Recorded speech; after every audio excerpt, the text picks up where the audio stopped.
పరమేశ్వర స్వరూపమైన సభకి నమస్కారం. రెండు సింధూరం తీసి ఆయన గండస్థలానికి ఇలా అలదారనుకోండి. సాధారణంగా విఘ్నేశ్వర పూజ చేసేటప్పుడు ఏం చేస్తారంటే అంత పూజ చేస్తారు, కానీ ఆయన బొగ్గలకి సింధూరం రాయరు. అలా పూజ చెయ్యకూడదు అని శాస్త్రం. మిగిలిన వాళ్ళకి బొట్టు పెడతాం, విఘ్నేశ్వరుడికి కూడా బొట్టు పెడతాం, కానీ విఘ్నేశ్వరుడికైతే గండస్థలం మీద ఈ రెండు పక్కల కొంచెం సింధూరం రాసి పూజ చేయాలి. హనుమకైతే పాదముల మీద సింధూరం వెయ్యాలి. పూజకి మొట్టమొదటి వాడెవరో ఆయనకి సింధూరంతో పూజ ముందు గండస్థలానికి అంటే బుగ్గలకి రాస్తాం. చిట్ట చివర మంగళహారతి దగ్గర హనుమ ఆయన పాదముల మీద సింధూరం వేస్తాం. పూజ మొదటి వాడికి పూజ చివరి వాడికి సింధూరంతో పూజ ఉంది, ఇంకా మధ్యలో లేదు. అమ్మవారికి వాళ్ళకి పాపట ప్రారంభంలో సింధూరం పెడతారు. అందుకే శృతి సీమంత సింధూరి కృతపాదబ్జధూళిక అని లలితా సహస్రంలో నామం. అదే ప్రాతస్మరామి గణనాథ మనాథ బంధుం సింధూరపూర పరిశోభిత గండ యుగ్మం ఉద్దండ విఘ్న పరిఖండ నచండ దండ మాఖండలాది సురనాయక బృంద వంద్యం అని ఇప్పటికీ శ్రీశైలంలో సుప్రభాతం జరిగితే మొట్టమొదట ఈ శ్లోకం చెప్తారు. ప్రాతస్మరామి గణనాథ మనాథ బంధుం. ప్రాతస్మరామి, తెల్లవారుజామున నేను మొట్టమొదట విఘ్నేశ్వరుణ్ణి స్మరిస్తున్నాను. ఆయన అనాథనాథుడు. అనాథనాథం ఎటువంటి వాడు అంటే ప్రాతస్మరామి గణనాథ మనాథ బంధుం సింధూరపూర పరిశోభిత గండ యుగ్మం. సింధూరము రెండు బుగ్గలకి వ్రాయబడినవాడు. బుగ్గల మీద సింధూరం ఉండాలి. అందుకే మా కాకినాడ అయ్యప్ప స్వామి దేవాలయంలో విఘ్నేశ్వరుడైతే పూర్తిగా సింధూరమూర్తిగా ఉంటాడు. సింధూరంతో అలంకారం చేస్తాడు, మహాప్రసన్నుడై ఉంటాడు అలా ఉంటే. కాబట్టి సింధూరపూర పరిశోభిత గండ యుగ్మం ఉద్దండ విఘ్న పరిఖండ నజండ దండ మాఖండలాది సురనాయక బృంద వంద్యం అంటాం. పూజ చిట్ట చివరవాడు పవమానాసుతుడు పట్టు పాదార విందములకు నీనామా రూపములకు జయ జయ మంగళం నిత్య శుభమంగళం. పవమానాసుతుడు పట్టు పాదార విందములకు హనుమ. ఆ హనుమ పేరు చెప్తే హనుమకి మళ్ళీ సింధూరంతో పూజ. ఆదో పూజ్యో గణాధిప, మొదటి పూజ అందుకునేవాడు విఘ్నేశ్వరుడు, మంగళహారతిలో అందుకుంటాడు హనుమ. ఇద్దరికీ సింధూరంతో పూజ. ఆ సింధూరం బొట్టు పెట్టుకుని గరిక తల మీద పెట్టుకుంటే చాలు, సమస్త దోషములను నివారిస్తాడు. అంటే మళ్ళీ వెనక్కి రండి జాగ్రత్తగా. ఇదంతా మీకు ఎందుకు చెప్పానంటే పిల్లవాడు ఎలా ఎప్పుడూ సంతోషంగా ఉంటాడో నృత్యం చేస్తాడో అలా అవతలవాడు తన తప్పు తెలుసుకున్నంత మాత్రం చేత తాను సంతోషంతో నృత్యం చేస్తాడు విఘ్నేశ్వరుడు. అంత ప్రసన్న హృదయుడు, అంత తొందరగా క్షమాభిక్ష పెట్టేస్తాడు. మిగిలిన వాళ్ళ దగ్గరికి వెడితే ఓ మాట చెప్తాం, అజ్ఞానినా మయా దోషాన శేషాన్ విహితాన్ హరి క్షమస్వత్వం క్షమస్వత్వం శేషశైల శిఖామణి అంటాం. ఓ వెంకటేశ్వర, నేను ఎన్నో తప్పులు చేశాను, ఎన్ని అశేషాన్ లెక్క పెట్టడానికి వీల్లేదు. క్షమస్వత్వం క్షమస్వత్వం, వాటిని క్షమించు క్షమించు అంటాం. పరమశివుడి దగ్గరికి వెడితే క్షంతవ్యోమీపరాధ శివ శివ శంభో మహాదేవ శంభో అంటాం. క్షంతవ్యోమీపరాధ, ఎన్ని అపరాధాలు చేశానో శివా క్షమించు అంటాం. గణపతి దగ్గరికి వెడితే క్షమించు అని అడగక్కర్లేదు. ఆయన దగ్గరికి వెడితే ఏమిటో తెలుసా, రెండు చేస్తే చాలు ప్రసన్నుడైపోతాడు. ఒకటి ఇలా ఇలా ఇలా అంటే చాలు. మిటికలు ఈ రెండు కణతల మీద 3 మాటలు కొడితే ఆయనకి సంతోషం. ఇలా కూడా అనక్కర్లేదు ఆయన దగ్గర. ఇలా కొట్టి ఈ చేతి మీద కుడి చేయి పైకి వచ్చేట్టు ఎడం చేయి కిందకు ఉండేటట్టు పెట్టి కుడి చేత్తో ఈ చెవి చివరిని ఎడం చేత్తో ఈ చెవి చివరిని పట్టుకుని 3 మాటలు గుంజీలు తీస్తే ప్రసన్నుడైపోతాడు. ఏమండి మీరు చెప్తున్నారు బాగానే ఉంది, కానీ అంత పరబ్రహ్మం విఘ్నేశ్వరుడు, ఆయనకి ఎందుకండి ఇలాంటివన్నీ, ఇలాంటి పిల్లల చేష్టితాలు అన్నీ చేస్తే ఏమిటండి ఆయనకి ఆ సంతోషం అని అడగచ్చు మీరు. దీని వెనక ఒక మర్మం ఉంది. ఒకప్పుడు అగస్త్య మహర్షి మహానుభావుడు, సామాన్యుడు కాడైన ఆయన ఆ దక్షిణ దేశంలో ద్రవిడ దేశం దగ్గర ఒక పర్వతం మీద కూర్చొని తపస్సు చేస్తున్నాడు. ద్రవిడ దేశం వాళ్ళకి కావేరీ నదే ప్రధానమైనటువంటి నది, మిగిలినవి ఎక్కువ నదులు లేవు. వాళ్ళందరూ కూడా కావేరీ నది మీద ఆధారపడతారు ఎక్కువగా. అప్పటికి కావేరీ నది లేదు, వాళ్ళకి నీళ్లు లేక ఇబ్బంది పడుతున్నారు. ఇప్పటికీ మీరు చూడండి, అందుకే ద్రవిడ దేశంలో ఒక అలవాటు ఉంది, వీధి వీధిన విఘ్నేశ్వర దేవాలయాలు ఉంటాయి. వీధి వీధిన అక్కడ మీకు ఇంకొక చమత్కారం ఏమిటో తెలుసా? ఇప్పుడు ఆ అలవాటు తగ్గిపోయింది, కానీ పూర్వం ఒక అలవాటు ఉండేది. దొంగతనం చేసిన విఘ్నేశ్వర విగ్రహాన్ని ప్రతిష్ఠ చేస్తే బాగా ఫలితాలు ఇస్తుంది. అందుకని ఏం చేస్తారంటే, వీధిలో ఎక్కడ చూసినా విఘ్నేశ్వరుడి దేవాలయాలేగా, వాళ్ళెవరో ఆ చెట్టు కింద విఘ్నేశ్వరుడు మూర్తిని ఎట్టాలంటే ఈ మూర్తిని ఎత్తుకుపోతారు. అందుకని ఏం చేస్తారంటే, మన మూర్తిని ఎత్తుకుపోతారేమో అని ఆ చుట్టుపక్కల ఉన్న వాళ్ళందరూ ఆ విఘ్నేశ్వరుడు చూసుకుంటూ ఉంటారు భక్తితోటి. అదో చమత్కారమైన సిద్ధాంతం. ఎక్కడ చూడండి పిళ్ళయార్ పిళ్ళయార్ పిళ్ళయార్, మురుగన్ మురుగన్ మురుగన్ అని సుబ్రహ్మణ్యుడే తమిళ దేశంలో. ఎక్కడ చూసినా విఘ్నేశ్వరుడి ఆరాధన. మీరు చూడండి తమిళ దేశం ఎక్కడ చూసినా విఘ్నేశ్వరుడి ఆరాధన ఉంటుంది. ఆయన్ని ప్రార్థన చేశారు వాళ్ళందరూ, స్వామి మాకు మంచినీళ్లు లేవు ఇప్పించండి అన్నారు. చూశాడు, అపారమైనటువంటి శక్తి కలిగినటువంటి వాడు మహానుభావుడు అగస్త్యుడు పర్వతం మీద కూర్చుని తపస్సు చేస్తున్నాడు. ఆయన కమండలం కానీ కింద పడిపోయిందా, అందులోంచి వస్తున్నటువంటి జలం ఆగదు, పెద్ద ప్రవాహం కింద పెడుతుంది. ఎందుకంటే ఆయన శక్తి అటువంటిది. ఒకప్పుడు శంకర భగవత్పాదులు తన కమండలంలోకి నర్మదా నది వరదలన్నింటినీ పట్టేశారు. వాళ్ళ యోగశక్తి అటువంటిది. అగస్త్యుడు అటువంటి వాడు. ఆయన కమండలంలో నీళ్లు కింద పడ్డాయా, ఒక మహానది కింద ప్రవహిస్తుంది. ఆ కమండలాన్ని పడగొట్టాలి. ఎవరెడతారు? ఆయన దగ్గరికి వెళ్ళి ఆయన కమండలం పడగొట్టడమే. ఆయన జపం చేసుకుంటున్నాడు. విఘ్నేశ్వరుడు ఏమీ తెలియని వాళ్ళ చిన్నపిల్లాడి రూపంలో వెళ్ళి కమండలం కింద పడేశాడు. ఆ కమండలంలో నీళ్ళన్నీ ఒలికిపోయి ఒక మహానదీ ప్రవాహం కింద, కావేరీ నదీ ప్రవాహం కింద వెళ్ళింది. అగస్త్య మహర్షి చప్పుడైందని ఇలా చూశాడు. కమండలం ఒలికిపోయి నీళ్ళన్నీ ఒలికిపోయి, ఎవడు రా అని చూశాడు. దూరంగా అగస్త్య మహర్షి లావుగా పొట్టిగా ఉంటారు, విఘ్నేశ్వరుడు లావుగా పొట్టిగా ఉంటాడు.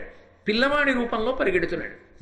ఈ పిల్లాన్ని పట్టుకుని కొట్టేస్తాను, నా కమండలం పడేశాడని వెనకాతల పరిగెత్తాడు. పరిగెత్తి దగ్గరికి వెళ్ళి చెయ్యట్టుకుని చూసేటప్పటికీ విఘ్నేశ్వరుడిగా సాక్షాత్కరించాడు.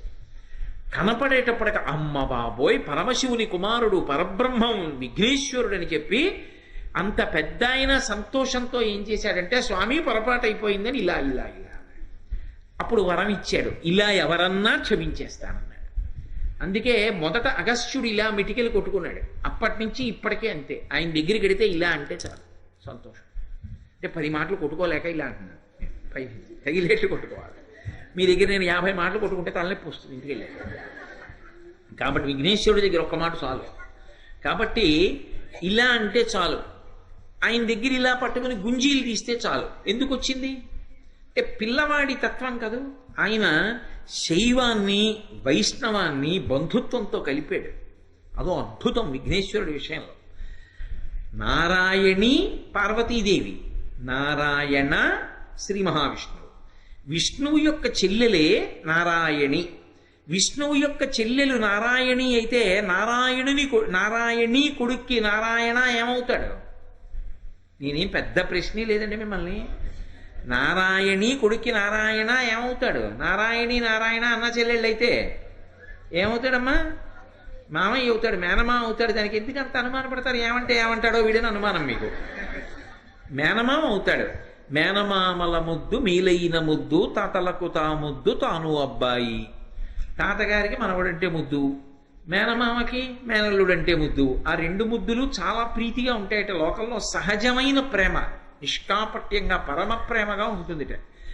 అందుకని ఒక రోజున మేనమామ గారింటికి వెళ్ళాడు విఘ్నేశ్వరుడు. అమ్మ మామయ్య ఇంటికి వెళ్ళొస్తానన్నాడు. వెళ్ళాడు. శ్రీకాంతో మాతులో యస్య అని అదో శ్లోకం చిత్రంగా. మేనమామ గారింటికి వెళ్ళి ఆడుకుంటున్నాడు. ఆడుకుంటుంటే ఏదో శ్రీ మహావిష్ణువు సుదర్శన చక్రం తీసి అక్కడ ఇట్టారు. పిల్లాడు కదా అటు ఇటు చూశాడు, ఏదో బాగుందని తొండంతో తీసుకొని నోట్లో పడేసుకున్నాడు, మింగేశాడు. మరి గజస్వరూపం కదా, అది కూడా మామూలు గజం కాదు, బ్రహ్మాండమైన ఏనుగు స్వరూపం. నోట్లో పడేసుకుని మింగేశాడు. ఇంతలో ఏదో ఆపద వచ్చింది. రాక్షసులు వచ్చారు దేవలోకం మీదకి. వాళ్ళ మీద యుద్ధం చేయాలి, చేతిలో సుదర్శన చక్రం కావాలి. ఏది ఇక్కడ పెట్టాను సుదర్శన చక్రం, ఏది ఇక్కడ పెట్టాను అంటున్నాడు ఆయన. అటు ఇటు తిరిగి విఘ్నేశ్వరుడు అన్నాడు, మామయ్య ఇక్కడ ఉంది చక్రం లాంటిది, ఏదో జిలేబీలా అదేనా అన్నాడు. అవునండి, నోట్లో పడేసుకున్నాను. అయ్యో అదేమిటది చక్రం రా ఈ అన్నాడు. ఏం చెప్పినా ఇవ్వడు, నవ్వుతున్నాడు. చూడండి, మేనమామ సెల్ ఫోన్ తీసి దాచేసి మేనల్లుడు నవ్వినట్టు నవ్వుతున్నాడు. నవ్వితే చూసి మేనల్లుడు కొట్టలేడు.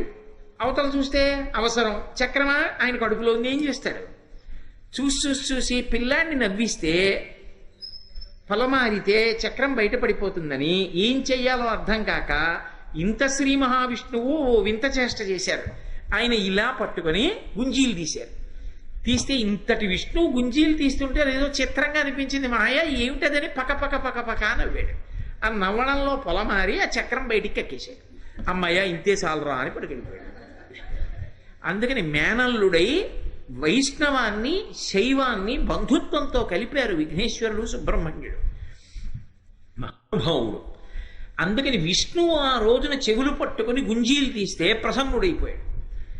ఇప్పటికీ మీరు అందుకే ఇప్పటికీ ద్రవిడ దేశం వెడితే ఎక్కడైనా విఘ్నేశ్వరుడు గిరి కనపడితే చెప్పులు ఇప్పి 3 మాటలు ఇలా కొట్టుకుని గుంజీలు తీసి వెళ్ళిపోతుంటాడు.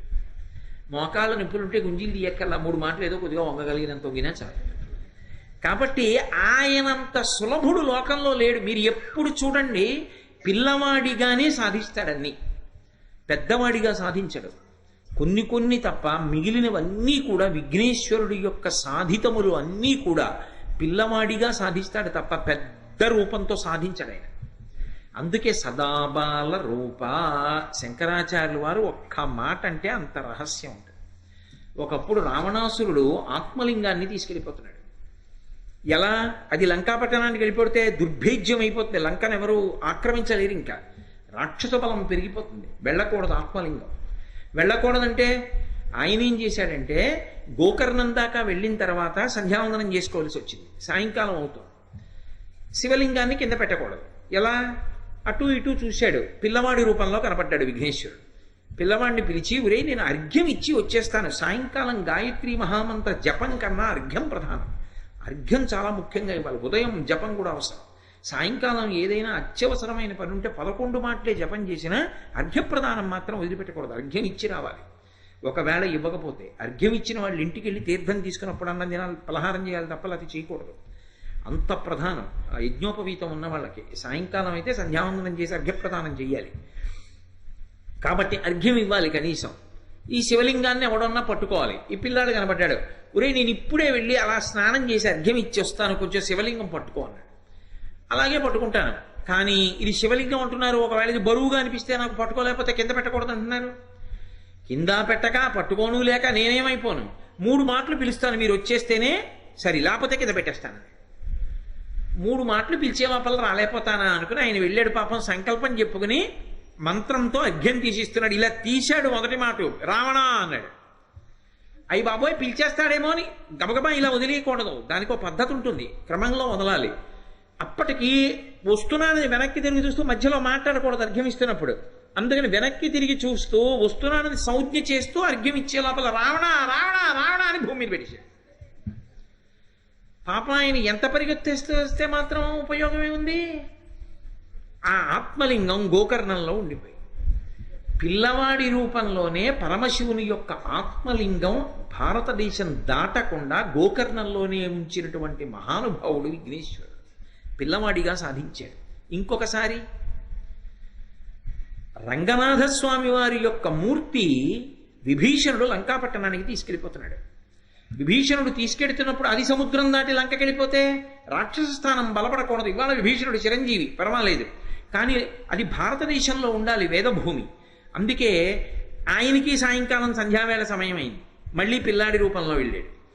మళ్ళీ పిల్లవాడి రూపంలో వెళ్ళేటప్పటికీ పట్టుకోరా ఒక్కసారి మూర్తిని అర్ఘ్యం ఇచ్చొస్తానన్నాడు. మళ్ళీ రావణాసురుడికి ఎలా చేశాడో రావణుడి తమ్ముడికి అలాగే చేశాడు.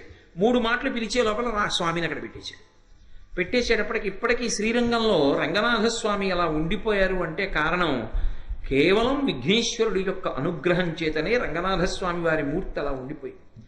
విభీషణుడు వెంటపడ్డాడు. ఇంత కష్టపడి తెచ్చుకున్న మూర్తిని భూమి మీద పెట్టేశావు కదరా అని కొట్టడానికి పరిగెత్తుకుంటూ వెళ్ళి కొండెక్కిపోయి విఘ్నేశ్వర రూపంతో నిలబడ్డాడు. నమస్కారం చేసి వెళ్ళిపోయాడు విభీషణుడు. అందుకే ఇప్పటికీ రాక్ఫోర్ట్ టెంపుల్ అంటారు. మీరు తిరుచిరాపల్లి వెడితే అవతల వైపు కావేరీ ప్రవాహానికి శ్రీరంగం ఉంటుంది, యువతల వైపు తిరుచిరాపల్లి ఉంటుంది, మధ్యలో కొండ ఉంటుంది. కొండ మీద ఉంటాడు విఘ్నేశ్వరుడు. అది అప్పుడు విభీషణుడు పట్టుకెడుతున్నప్పుడు రంగనాథస్వామిని పెట్టేసినటువంటి మూర్తి. అటు తండ్రి గారి శివలింగాన్ని భారతదేశం ఎల్లలు దాటకుండా ఆపాడు పిల్లవాడిగా. వేరొకప్పుడు మేనమామ యొక్క రంగనాథస్వామి రూపాన్ని భారతదేశపు ఎల్లలు దాటకుండా పిల్లవాడిగానే ఆపి పెట్టించేశాడు. పిల్లవాడిగానే గజాసుర సంహారం చేశాడు.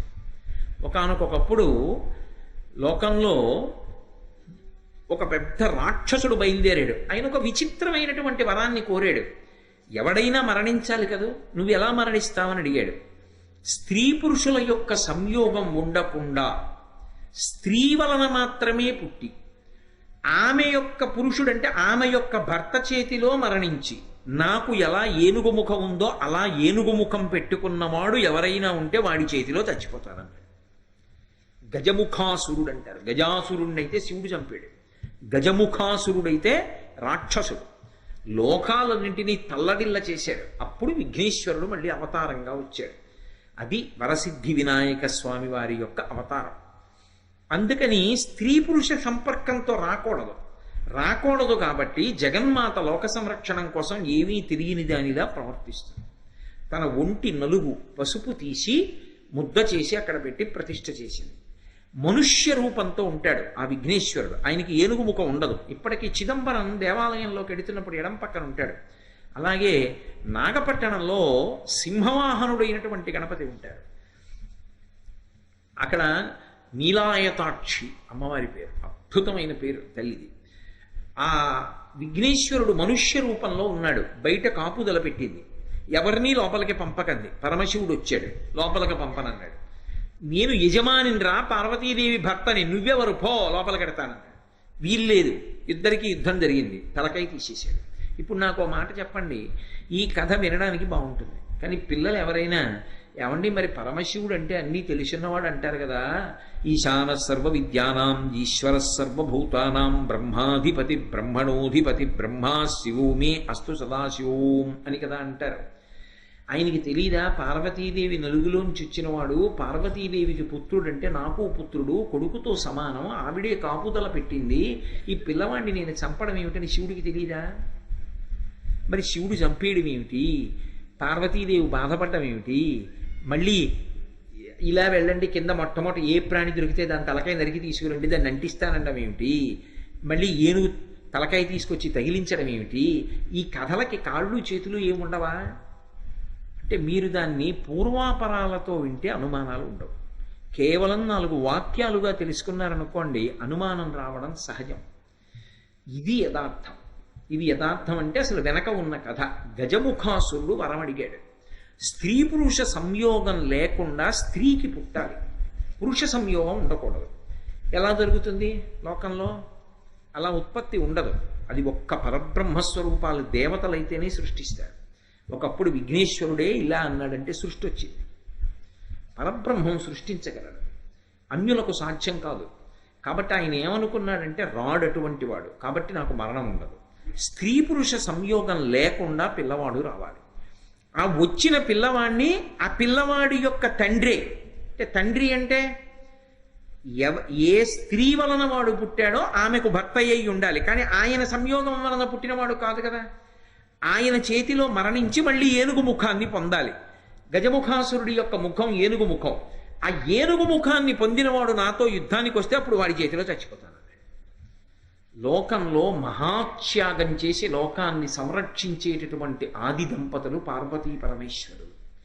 లోకాల కోసమని మళ్ళీ ఇది చెయ్యాలంటే వాళ్ళకి తప్ప అన్యులకు సాధ్యం కాదు. అందుకే అమ్మవారు పసుపు నలుగుతూ ముద్ద చేసి ప్రాణప్రతిష్ఠ చేసి స్వామిని సృజించింది. మనుష్య రూపంతో ఉన్నాడు. త్రిశూలంతో శివుడు శిరస్సు తీసేశాడు. పైకి లౌకికంగా నేను సృజించినవాడు నువ్వు తండ్రివి కాబట్టి మళ్ళీ బ్రతికించమని అడిగింది. ఆయన ఒక నియమం చెప్పాడు, సర్వజ్ఞుడు, ఆయనకి తెలుసు. ఏ ప్రాణి దక్షిణం వంక చూస్తూ ఉత్తరానికి ముఖం పెట్టుకుని పడుకుని కనపడుతుందో దాని తల తీసి పట్టండి అన్నాడు. ఎందుకని అంటే పడుకునేటప్పుడు దక్షిణం వైపు కనపడేటట్టుగా ఉత్తరం వైపుకి తలపెట్టి పడుకుంటే అది వాడికి అరిష్టం. అలా పడుకున్నవాడు ఎక్కడ అలవాటు ఉన్నవాడు ఉంటాడో వాడి వలన అక్కడ ఉన్న వాళ్ళకు కూడా అరిష్టం. కళ్ళు విప్పగానే దక్షిణాన్ని చూడకూడదు. దక్షిణానికి యమధర్మరాజు గారు అధిపతి, పితృదేవతలు ఉంటారు అక్కడ. అందుకే అన్నం వండినప్పుడు కూడా అన్నాన్ని దింపినప్పుడు ఎప్పుడూ కూడా తూర్పుకి తిరిగి వంట చేస్తారు కదా వంటశాలలో ఎప్పుడూ ఆడది తూర్పుకి తిరిగి వంట చేయాలి. ఇంట్లో యజమాని పిల్లలు కడుపు నిండా తిని ఆరోగ్యంగా ఉంటారు. ఆ అన్న పాత్ర దింపినప్పుడు ఎడం వైపుకి దింపాలి తప్ప కుడివైపుకి దింపకూడదు. తన కుడివైపుకి దింపకూడదు. తన కుడివైపుకి దింపింది అనుకోండి, ఇక దాన్ని దేవతలు తినరు. కుడివైపుకి దింపితే దక్షిణం వైపుకి ఎడుతుంది కదా, తూర్పుకి తిరిగి వంట చేస్తూ కుడి చేతి వైపుకి దింపింది అనుకోండి, అది ఏ దిక్కయింది? దక్షిణ దిక్కయింది. దక్షిణం వైపుకి ఏది ఉంచారో దాన్ని వెంటనే పితృదేవతలు చూస్తారు. అది యమస్థానం, దక్షిణ దిక్కు. దాన్ని పితృదేవతలు తింటారు. పితృదేవతలు ముట్టుకున్న దాన్ని ఇంకా దేవతలు ముట్టుకోరు. మీరు మళ్ళీ తీసుకొచ్చి దాన్ని నైవేద్యం పెట్టారనుకోండి, ఇక దేవతలు తీసుకోరు దాన్ని. అందుకే మొదట ఎడం చేతి వైపుకి దింపుతారు. అందుకే మీరు ఎప్పుడైనా కొంచెం జాగ్రత్తగా గమనిస్తే హోమ ప్రక్రియ చేస్తారు. ఏమయ్యా, గణపతి హోమం కానీ ఏమైనా హోమం చేస్తే ఏం చేస్తారు మీరు? ముందు ఆ చెరువు హవిస్సు ఇచ్చేటటువంటి పాత్ర ఉంటుంది, వండిన పదార్థాన్ని హవిస్సు అని వేస్తారు. అన్నం మెత్తగా ఉండి ముద్ద వేస్తారు. వేసేటప్పుడు ఆ పాత్రను ఏం చేస్తారంటే మొట్టమొదట దర్భ వేసి పెట్టి ఎడం వైపుకి జరుపుతారు. దాన్ని ఎడం వైపుకి జరుపుతారు. ఎందుకు జరుపుతారంటే ఓసారి ఇది దేవతలు తినడం కోసం వండాము అని. దాని శేషం తింటారు, అది దీక్ష అంటారు. యజ్ఞమునకు దీక్ష, దాని శేషం తింటారు, మిగిలిపోయిందని. ఇప్పుడు దీక్షితుడు అని పిలుస్తారు. కాబట్టి ఎప్పుడూ కూడా దక్షిణ దిక్కుని చూస్తూ ఉత్తరానికి తలపెట్టి పడుకోకూడదు. అలా పడుకున్న ప్రాణి ఏదైనా ఉంటే అరిష్టంతో ఉంది కాబట్టి దాన్ని తల తెంచి తీసుకురండి అన్నాడు. అనవసరంగా శిక్ష వేయకూడదు. ఏదో మొదట కనపడింది దాన్ని తలకాయ తీసేయండి అంటే ఎందుకు తీసేయాలి? దాని అపరాధం లేకుండా తీయకూడదుగా. పరమశివుడు ఏదైనా చెప్పాడంటే దానికి ఒక సిద్ధాంతం ఉంటుంది. ఆయన చెప్పింది అది. వాళ్ళు వెతుకుతూ వెళ్ళారు శివకింకరులు. దక్షిణ దిక్కుని చూస్తూ ఉత్తరానికి తలపెట్టి పడుకున్నది ఒక ఏనుగు. ఓ, ఇది అరిష్ట స్థానంగా పడుకుంది కాబట్టి దీని తల తీసేస్తామన్నారు. అందుకని కైలాసంలో పిల్లవాడికి తల తెంచవలసి వచ్చింది. అరిష్టం అలా ఉంటుంది అన్నది నిరూపణం చేశాడు పరమశివుడు. అందుకని ఏనుగు తల కోసి తెచ్చారు. అప్పుడు ఆ ఏనుగు తల పిల్లవాడికి పెట్టాడు. ఇప్పుడు ఆయన గజాననుడయ్యాడు, ఏనుగు ముఖం ఉన్నవాడయ్యాడు. పుట్టగానే అప్పుడే పుట్టినట్టు కదా మరి. ఇలా పుట్టగానే ఏనుగు ముఖంతో పుట్టగానే యుద్ధానికి వెళ్ళాడు. ఎవరి కోసం? మనందరి కోసం. అలా ఏనుగు ముఖం ఉన్నవాడి చేతిలో చచ్చిపోతానని కదా గజముఖాసురుడు కోరుకున్నాడు. ఏనుగు ముఖం ఉన్న విఘ్నేశ్వరుడు యుద్ధానికి వెళ్ళాడు. ఇంకెక్కడ నిలబడతాడు? మరణించాడు. ఇప్పుడు ఎందుకు వచ్చింది అవతారం? అసలు పుడుతూనే పసిపిల్లవాడిగా పుట్టగానే అవతారం రాగానే ఆయన లోకానికి చేసిన మహోత్కృష్టమైన ఉపకారం ఏమిటి? గజముఖాసుర సంహారం చేశాడు. పిల్లవాడిగా ఉండి ఇంత ఉపకారం చేశాడా లేదా? మీరు ఎప్పుడు చూడండి పిల్లవాడిగా ఉండే ఉపకారం చేస్తాడు. అందుకే ఎన్ని తప్పులు చేయండి, ఒక్కసారి క్షంతవ్యోమే పరాధ అని కూడా అనక్కర్లేదు. ఇలా 3 మాటలన్నా, లెంపలేసుకున్నా, నమస్కారం చేసినా, ఊంగినా అంతే ప్రసన్నుడైపోతాడు. మీరు చూడండి, పిల్లలు ఎప్పుడు చేత్తో ఏం పట్టుకుంటారు? పెద్దవాళ్ళు అనుకోండి, ఏదో మెళ్ళో బంగారం గొలుసు వేసుకుంటారు, రుద్రాక్షలు వేసుకుంటారు, ఉంగరాలు పెట్టుకుంటారు. మీరు పిల్లలకి ఏంటి, వాళ్ళకి ఏమిటో తెలియదు, తీసేసి అటు ఇటు ఆడే అవతల పారేస్తారు. వాళ్ళు ఎప్పుడూ చేత్తో పట్టుకునేది ఏమిటి? వాళ్ళకి అమ్మని అడిగి అడిగి అడిగి అడిగి వాళ్ళు పుచ్చుకునేది. వాళ్ళకి అన్నం కూడా చేత కాకపోయినా అడుగుతారు, అమ్మ చాకీ, అమ్మ చాకీ అంటారు. చాకీ అంటే చాక్లెట్ అని. ఏదో ఇంట్లో వండారనుకోండి, ఓ కుడుమో, ఓ ఉండ్రాయో, ఓ బూరో, ఓ గారో చేత్తో పట్టుకుని ఎప్పుడు తింటూ తిరుగుతూ ఉంటారు.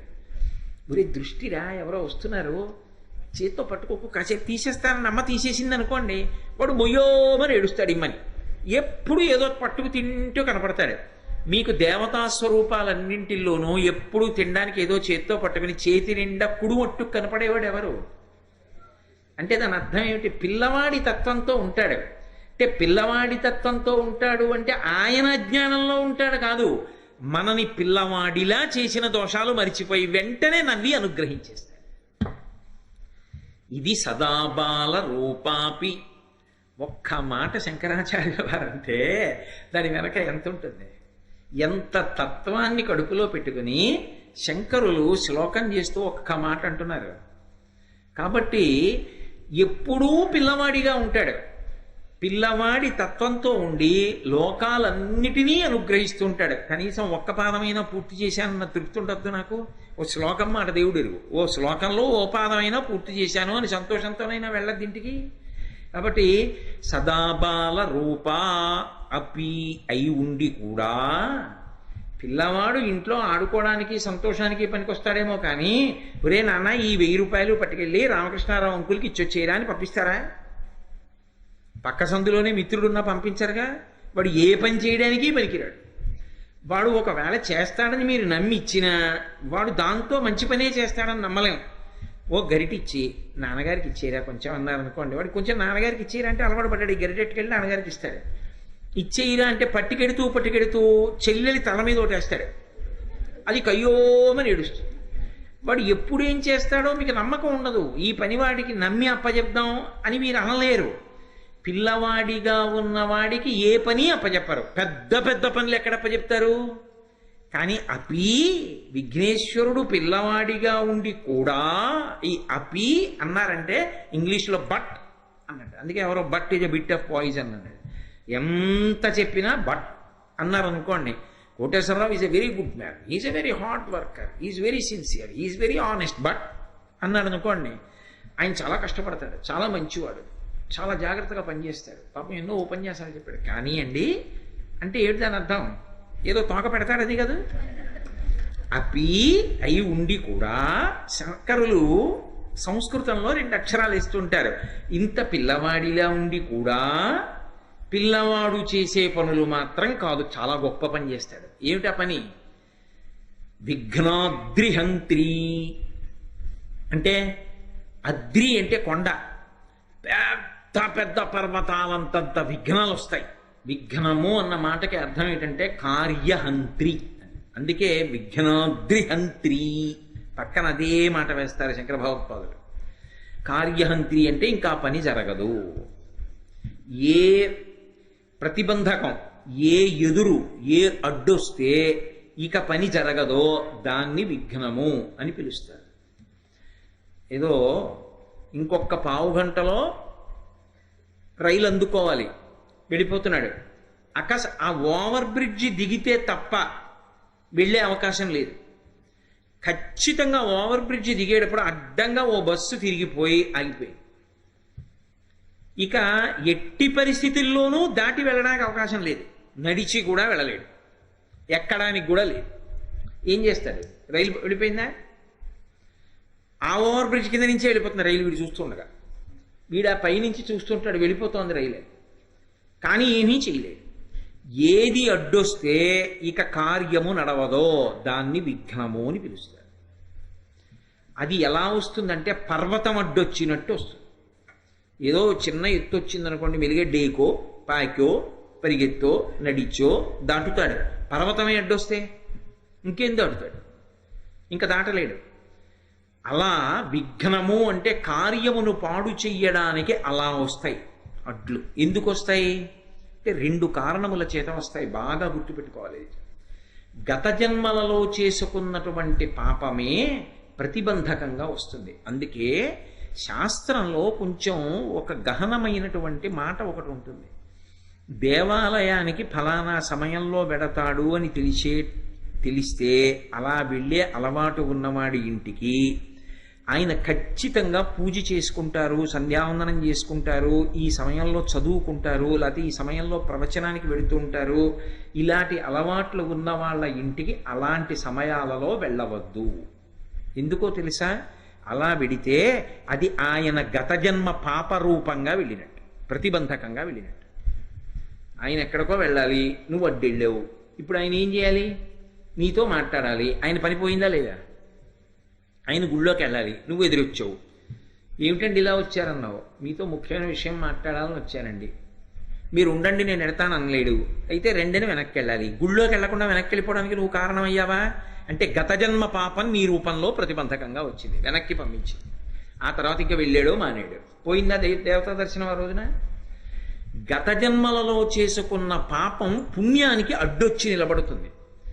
ఇది పాపము ప్రతిబంధకంగా వస్తుంది, విఘ్నము. అప్పుడు కార్యం జరగనివ్వదు. 2 కలియుగంలో ఏమిటంటే ఏ మంచి పని చేద్దాం అనుకోండి, శ్రేయాంసి బహువిఘ్నాని, ఏ మంచి పని చేద్దామన్నా ముందు ఆనుకూల్యత రాదు, ప్రతికూలత వస్తుంది, ముందు అడ్లొస్తాయి. ధీరుడైనటువంటి వాడు, ధైర్యవంతుడైనటువంటి వాడు వచ్చినటువంటి అడ్డు తొలగించుకుంటాడు విఘ్నేశ్వరుణ్ణి ప్రార్థన చేసి. అందుకే ఆయన ప్రార్థన చెయ్యకుండా ఏది మొదలుపెట్టారు. ఆయన అనుగ్రహం ఉందనుకోండి, పర్వతం లాంటి విఘ్నం ఉండనివ్వండి, తీసేస్తారు. అందుకే మీరు ఏ పూజ చెయ్యండి, శ్రావణ మాసం వరలక్ష్మి వ్రతం చెయ్యండి, లేకపోతే శ్రీరామనవమి నాడు చెయ్యండి, కృష్ణాష్టమి నాడు చెయ్యండి, ఏది చెయ్యండి, నీళ్లు ముట్టుకుని నేను ఈ పూజ చేస్తాను అని అనగానే ఏకవారాభిషేకం కరిష్యే అని నీళ్లు ముట్టుకుంటే ఉత్తర క్షణంలో తదంగత్వేన విఘ్నేశ్వర పూజామహం కరిష్యే, నేను విఘ్నేశ్వరుడి పూజ చేస్తున్నాను అని మొట్టమొదట పసుపు వినాయకుడిని పెట్టి వినాయకుడు పూజ చేసి, స్వామి మా పూజా మందిరంలో ఉన్న విఘ్నేశ్వరుడిలోకి నీ తేజస్సు వెళ్ళాలి, వెళ్ళి అక్కడ ఉండు అని చెప్పి మళ్ళీ మాకు అవసరమైనప్పుడు వచ్చి కాపాడుతుండు అని యజ్ఞేన యజ్ఞమైజంత దేవాహత్తాని ధర్మాణి ప్రథమాన్యాసంతే హనాకం మహిమానస్ సచంతే యత్ర పూర్వే సాత్యాహ సంతి దేవాహ అన్న మంత్రంతో ఒకసారి కలుపుతారు. కలిపితే ఆయన తేజస్సు అందులో వెళ్ళిపోతుంది. ఇంట్లో పూజామందిరంలో ఉన్న విఘ్నేశ్వరుల్లోకి ప్రవేశిస్తుంది. ఈయనకి పూజ చేసిన అక్షతలు గరిక తల మీద వేసుకుని అప్పుడు వ్రతం మొదలు పెడతారు. అప్పుడు నిర్విఘ్నంగా జరుగుతుంది. లేకపోతే ఏమైనా ప్రతిబంధకం రావచ్చు. ఎంతంత పెద్ద పెద్ద విఘ్నాలవనివ్వండి ఆయన తీసేస్తాడు. అది ఎంత పెద్ద విఘ్నం కానివ్వండి, ఆయనని తలుచుకుంటే మాత్రం ఇంకా విఘ్నం నిలబడదు. ఆ విఘ్నాన్ని తీస్తాడు. అందుకే ఒక్కొక్క దేవాలయంలో 2 విఘ్నేశ్వరులు ఉంటారు, 2 వినాయకమూర్తులు ఉంటాయి. ఒక శివాలయంలో ఒక శివలింగమే ఉంటుంది, ఒక్కొక్క శివాలయంలో 1 కన్నా ఎక్కువ శివలింగాలు ఉంటాయి. అప్పుడు ప్రదక్షిణంలో పానవట్టం దాటచ్చు. సరే, ఇప్పుడు శైవాగమానికి సంబంధించిన విషయం ఎందుకు, కానీ వినాయకుడు సాధారణంగా ఒక్కడే ఉంటాడు, ఉండాలి కూడా. కొన్ని చోట్ల ప్రత్యేక సందర్భాలలో ఇలా ఎందుకు పెట్టారండి అని మీరు అడిగారు అనుకోండి, వాళ్ళు చెప్పలేరు. కానీ ఒక్కొక్క చోట ఒక్కొక్క ప్రత్యేక సందర్భంలో 2 వినాయకులు ఉంటారు. 2 వినాయకుల్ని ఎందుకు ప్రతిష్ఠ చేస్తారంటే అన్ని చోట్ల చేయకూడదు, అలాగా ప్రత్యేక కారణానికి చేస్తారు. ఒకరిని విఘ్నరాజు అని పిలుస్తారు, ఒకరిని విఘ్నేశ్వరుడు అని పిలుస్తారు. విఘ్నరాజు అని పిలిస్తే ఏమిటంటే విఘ్నాన్ని కల్పిస్తాడు. విఘ్నేశ్వరుడు అన్నారనుకోండి, విఘ్నాన్ని తీసేస్తాడు. విఘ్నాన్ని కల్పించడం కోసమని చెప్పి ప్రతిష్ఠ చేస్తారు ఒక్కొక్కసారి. ఏమిటి విఘ్నాన్ని కల్పించడం ఏమిటి అంటే, మీకు నేను తేలికగా అర్థం అవ్వడానికి ఒక ఉదాహరణ చెప్పాలనుకోండి. శత్రువులు దండయాత్ర చేసి వస్తున్నారనుకోండి, రాజ్యాన్ని కబళించడానికి వస్తున్నారు. పూర్వం మహారాజులు ఏం చేసేవారంటే విఘ్నరాజ ప్రతిష్ఠ చేసి పక్కన విఘ్నేశ్వర ప్రతిష్ఠ చేసి ఇద్దరికీ పూజ చేసేవారు. విఘ్నరాజ ప్రతిష్ఠ చేస్తే అవతల వాడికి ప్రతిబంధకం వస్తుంది, వాడు ప్రతిబంధకాన్ని కల్పిస్తాడు, వాడు దాటి ముందుకు రాలేడు, వాడికి ఏదో అడ్డొస్తుంది, అడ్డొచ్చి నిలబడిపోతాడు. ఈయనకి అడ్డు తొలగిపోతుంది, వెళ్ళి వాళ్ళ మీద పడిపోయి వాడిని సంహరించి తన రాజ్యాన్ని కాపాడుకుంటాడు. ఒక్కొక్కసారి ప్రమాదకరమైనటువంటి పనులు చేసేటటువంటి వాళ్ళకి విఘ్నం కలిగితేనే మిగిలిన వాళ్ళు రక్షింపబడతారు. ప్రతిరోజు అద్భుతంగా దొంగతనం చేసేసేవాడు ఉన్నాడు అనుకోండి, ఏ ఇంట్లోనైనా సరే ఎంతమంది ఉన్నా వెళ్ళి దొంగతనం చేసేస్తుంటాడు. వాడికి ఎప్పుడో అప్పుడు విఘ్నం వచ్చి దొరికిపోయాడు అనుకోండి, అయ్యో పాపం విఘ్నం వచ్చి దొరికిపోయాడండి అని బాధపడతారా? అమ్మయ్య ఊరు రక్షింపబడిందండి అని సంతోషిస్తారా? వాడికి విఘ్నం రావడం ప్రయోజనకరం కాబట్టి విఘ్నాన్ని ఇచ్చి కాపాడతాడు మిగిలిన వాళ్ళని. ఎవరికి విఘ్నం కల్పించాలి? ధర్మం వదిలిపెట్టిన వాళ్ళకి విఘ్నం కల్పిస్తాడు, ధర్మాత్ములకు విఘ్నం తీసేస్తాడు. అది ఎలా? ఏదో చిన్నవి కాదు, పర్వతాలంతంతటి విఘ్నాల్ని కూడా, అది వస్తోందని కూడా మనకి తెలియదు, వచ్చేస్తోంది, మనం ఓ పని చేద్దాం అనుకుంటాం, అది చేయకుండా అయిపోతుంది అని కాదు. పరమ ధర్మాత్ములైన వాళ్ళని ఏం చేస్తాడో తెలుసా? అప్రతిష్ట రాకుండా ఉండడానికి వాళ్ళు అక్కడికి వెళ్ళకూడదు అని ఆయన అనుకున్నాడు అనుకోండి, ఏదో ఒక విఘ్నం కల్పిస్తాడు, కల్పించి వాళ్ళని వెళ్లకుండా చేస్తాడు. అది ఈశ్వరానుగ్రహం ఉంటే వాళ్ళు వెళ్లకుండా చేస్తాడు. వాళ్ళు వెళ్ళరు. వాళ్ళు నిజంగా వెళదామని అనుకున్నా కూడా వెళ్ళకూడని పరిస్థితి అవుతుంది. అప్పుడు అసలు వెళదామన్న సంకల్పమే లేదు కాబట్టి ఆయనకు అప్రతిష్ట. నేను జీవితంలో ఇటువంటి సందర్భాలు ఎన్నో విషయాల్లో అనుభవంలో చూసినవాడిని. అవన్నీ స్పష్టంగా వేదికల మీదకి చెప్పడం సాధ్యం కాదు. అవి అంత విచిత్రంగా ఉంటాయి, అంత విశేషంగా ఉంటాయి. ఒక్కొక్కటి పరమాత్మ యొక్క అనుగ్రహం అందరికీ అర్థం కాదు, కొంతమంది ఈశ్వరానుగ్రహం ఉన్న వాళ్ళకే అర్థం అవుతుంది. నేను మీకు ఒక్క ఉదాహరణ చెప్తాను, అన్నాను కాబట్టి మీరు పట్టుకుంటారు. కాకినాడలో జయేంద్రనగర్లో విఘ్నేశ్వర దేవాలయం ఉంది, మహాగణపతి దేవాలయం. ఒకప్పుడు మాంధాత వారని అక్కడే ఉంటారు దగ్గరలో. మంచి భక్తి తత్పరులైనటువంటి కుటుంబం. వారికి అక్కడ ఖాళీ స్థలం ఉంది, గుడి కడదామని కంచికామకోటి పీఠాధిపత్యం వహిస్తున్న మహాపురుషులు చంద్రశేఖరేంద్ర సరస్వతి స్వామి వారి దగ్గరికి వెళ్ళారు.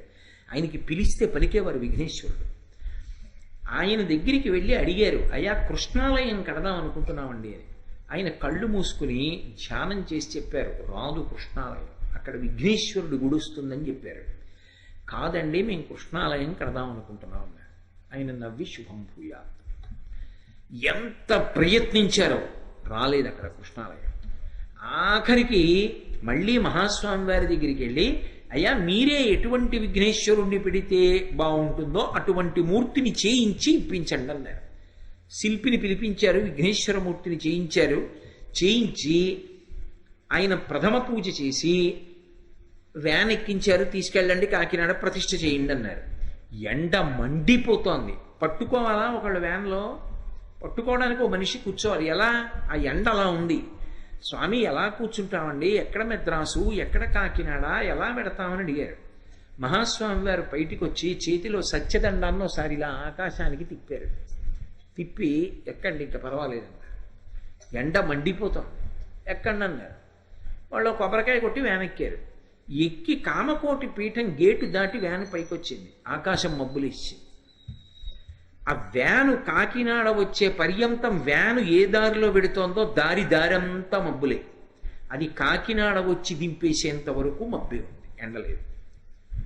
మహాత్ముల సంకల్పాలు అలా ఉంటాయి. ఆయన ఎక్కడ రావాలనుకున్నాడో అక్కడ వచ్చి తీరేడంతే. ఏది జరగదని తెలుసో అది జరగదని తెలుసు కాబట్టి అసలు వెళ్ళనివ్వడు. ఏది జరుగుతుందో తెలుసు, దానికి వెళ్ళనిస్తాడు. కొన్ని ఆపుతాడు, కొన్ని జరగనిస్తాడు. ఆపడంలో ఏదో ప్రయోజనం ఉంటుంది, జరగనివ్వడంలో ఏదో ప్రయోజనం ఉంటుంది. అందుకే విఘ్నరాజు, విఘ్నేశ్వరుడు అన్న రెండు పేర్లతోటి ఆరాధన చేయబడతాడు. చేయబడి మహానుభావుడు మనకు వస్తోందో పెద్ద అడ్డంకని కూడా మనకి తెలియదు. కానీ ఒక్క నమస్కారం చేస్తే చాలు. రోజు ఒక్క నమస్కారం పెడితే, ఇదిగో నేను మీకు ఇప్పుడు చెప్తున్నానే చిన్న శ్లోకం, సదాబాల రూపాపి విఘ్నాద్రిహంత్రి, అటువంటి శ్లోకాన్ని ఒక్కసారి అనుకుని బయటికి వెడితే చాలు, కాపాడతాడు. అంతే, విఘ్నం రాకుండా చూస్తాడు. అంతటి మహానుభావుడు విఘ్నేశ్వరుడు. అంటే పర్వతములంతంతటి విఘ్నములను కూడా ఇంత పిల్లవాడిలా ఉన్నవాడు తొలగతోయడంలో మాత్రం అంతటి మహాశక్తివంతుడు. ఒకరికా ఇద్దరికా? ఒకరికి ఇద్దరికీ కాదు, ఎన్ని కోట్ల మందికైనా సరే నమస్కారం చేసిన వాళ్ళందరికీ కూడా అనుగ్రహాన్ని వర్షిస్తాడు. అందుకే సదాబాల రూపాపి విఘ్నాద్రిహంత్రి. అటువంటి ఓ విఘ్నేశ్వరుడా, బాలరూపంలో ఉన్నప్పటికీ కూడా అందరినీ అనుగ్రహించగలిగినటువంటి వాడా, మహాదంత వక్త్రాపి పంచాస్యమాన్య. ఇదో విచిత్రం. మహాదంత వక్త్రాపి, దంతి అంటే ఏనుగు, దంతములు ఉంటాయి కాబట్టి. లోకంలో అన్ని ప్రాణులకు దంతాలు ఉంటాయి, పళ్ళు మనం అందరం తింటాం. తినడానికి నమలడానికి ఉపయోగించవు ఏనుగు యొక్క దంతాలు. మహాందంగా ఉంటాయి అవి. అంత అందంగా ఉండే దంతములతో తిరుగుతూ ఉంటుంది కాబట్టి ఏనుగుకి దంతి అని పేరు. ఏనుగంత గొప్పదైనా ఏనుగుకో లక్షణం ఉంది. అది సింహం కనపడింది అనుకోండి భయపడిపోతుంది, సింహానికో లక్షణం. ఏనుగు కనపడింది అనుకోండి బలమంతటిని కూడా తీసుకుని ఎగురుతుంది. సింహం సాధారణంగా భూమి మీద కదువు పరిగెడుతుంది. పెద్ద భద్రగజం పెడుతోంది అనుకోండి, గురువాయూరు ఎడితే మీకు ఇప్పటికీ కనపడతాయి. రాత్రి వేళలో గురువయ్యూరు దేవాలయం చుట్టూ ఏనుగులు తిరుగుతాయి. తిరిగినప్పుడు చూడాలి మీరు, కొండలు తిరుగుతున్నాయా అనిపిస్తుంది. అంతంత ఎత్తులు ఉంటాయి భద్రగజాలు. ఏనుగుల్లో జాతులన్నీ తిరుగుతాయి కృష్ణ పరమాత్మ మూర్తిని పైన పెట్టుకుని. అటువంటి ఏనుగు అంతెత్తున ఉంటుంది. ఏనుగుని కొట్టాలంటే కుంభస్థలం మీద కొట్టాలి. ఆ కుంభస్థలం మీదకి ఎక్కాలి. ఎక్కనిస్తుంది ఆ ఏనుగు? కాలు పెట్టి తొక్కేస్తుంది, తొండంతో తిప్పి విసిరేస్తుంది. అందుకే సింహం ఏం చేస్తుందంటే ఎగిరి కూర్చుంటుంది కుంభస్థలం మీద. శాతనఖగ్రఖండితల సన్మజ కుంజర కుంభముక్త ముక్తాతత శైల అంటారు మహాభారతంలో. ఆ పైకి ఎగిరి కూర్చుని తని తొండం పెట్టి ఎత్తితే అందకుండా పంజా పెట్టి కొట్టి కుంభస్థలాన్ని బద్దలగొట్టి మాంసపు ముద్దలు తీసి చిందరవందర చేసి అందులోంచి ముత్యాలు తీస్తుంది. ఏనుగు కుంభస్థలంలో ముత్యాలు ఉంటాయి అని. ముత్యాలు దొరికే ప్రదేశాలు కొన్ని కొన్ని తేళ్లు ఉంటాయి, అన్ని చోట్ల ఉండవు అనుకోండి. ఆ తేలు యొక్క కొండిలో ఉంటుందో ముత్యం అని, అదో విచిత్రమైన ముత్యం. అలాగే వెదురు బొంగులో ఉంటుంది ముత్యం. అందుకే వెదురు బొంగులు ఎక్కడైనా కనబడితే వెంటనే నమస్కారం చేయమంది శాస్త్రం. వెదురు బొంగు చాలా ప్రసిద్ధి. సరే, ఇప్పుడు నేను ఆ వెదురు బొంగు గురించి ప్రసంగం ఎందుకు, కానీ ఎప్పుడైనా వెదురు బొంగు అని మీరు ఉపన్యాసం చెప్పమంటే చెప్తే అప్పుడు ఇందురు కానీ దాని గొప్పతనం ఏమిటో. అలాగే ఆ ముత్యాలు పుట్టేటటువంటిది సముద్రం. చిట్టి ముత్యం పుట్టే సీత కడుపున్న స్వాతిమానల గురిచే సముద్రాల కొరకు అని. సముద్రంలోంచి ముత్యం పుడుతుంది అని.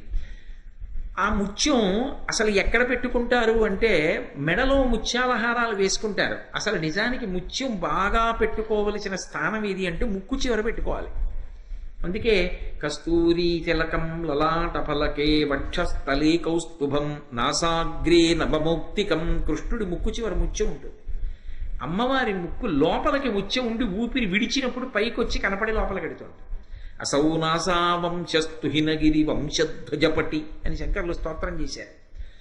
ఇవన్నీ మంచి ముత్యాలు దొరికేటటువంటి స్థానాలు. ఏనుగు కుంభస్థలంలో ఉంటుంది. ఆ ముత్యాలు తీసి గజాసురుడని ఒక రాక్షసుడు ఏనుగు రూపంలో ఉంటే పరమశివుడు సంహారం చేసి ఆయన కుంభస్థలంలో ఉన్న ముత్యాలు తీసి హారం కట్టి పార్వతీదేవి మెడలో వేశాడు. మిగిలిన భర్తల్లా నేను బజార్లో ముత్యాలు పట్టుకొచ్చి నీ మెడలో వేయడమేమిటి పార్వతి, గజాసురుడు కుంభస్థలంలో ముత్యాలు దండ కట్టి నీ మెడలో వేస్తున్నానన్నాడు. కాబట్టి ఏనుక్కి సింహం అంటే భయం. ఎంత భయం అంటే సింహ స్వప్నం అంటారు. సింహం కల్లోకి వచ్చిందనుకోండి ఏనుగు చచ్చిపోతుంది. అంత భయం ఏనుగుకి. ఏనుగు కనబడితే సింహానికి అంత ప్రీతి, వేట అంటారు, చంపడం. రెండు పుట్టుకతో ఆజన్మ వైరం అంటారే, అవి రెండింటికి ఇతరత్రా ఏం ఉండదు. కానీ పుట్టుకతో ఏనుగుని కొట్టడం అంటే సింహానికి సరదా. ఈ సింహం కనపడుతుందేమో అని ఏనుగుకి భయం. కానీ శంకర భగవత్పాదులు అంటున్నారు, మహాదంత భక్త్రాపి పంచాస్య మాన్య. ఏనుగు ముఖంతో ఉన్న సింహంతో పూజింపబడేవాడా అన్నారు. ఇదేం విచిత్రం. ఏనుగు ముఖంతో ఉంటే సింహాన్ని చూసి పారిపోవాలి ఎంత వినాయకుడైనా. కానీ ఏనుగు ముఖంతో నువ్వు ఉండి సింహంతో పూజింపబడతావు, ఎంత చమత్కారం నీదంటున్నారు. ఏమిటి దాని అర్థం? రేపు 6:30కి తెలుసుకో. మంగళాశాసనపరై వదాచార్య పురోగమై సర్వైశ్చ పూర్వైరాచార్యై సత్కృతాయాస్తు మంగళం. మంగళం కోసలేంద్రాయ మహనీయ గుణాత్మనే చక్రవర్తి తనూజాయ సర్వభౌమాయ మంగళం. ఉమాకాంతాయ కాంతాయ కామితార్థప్రదాయినే శ్రీగిరీశాయ దేవాయ మలినాథాయ మంగళం. సర్వం శ్రీ ఉమామహేశ్వర పరబ్రహ్మార్పణమస్తు. స్వస్తి.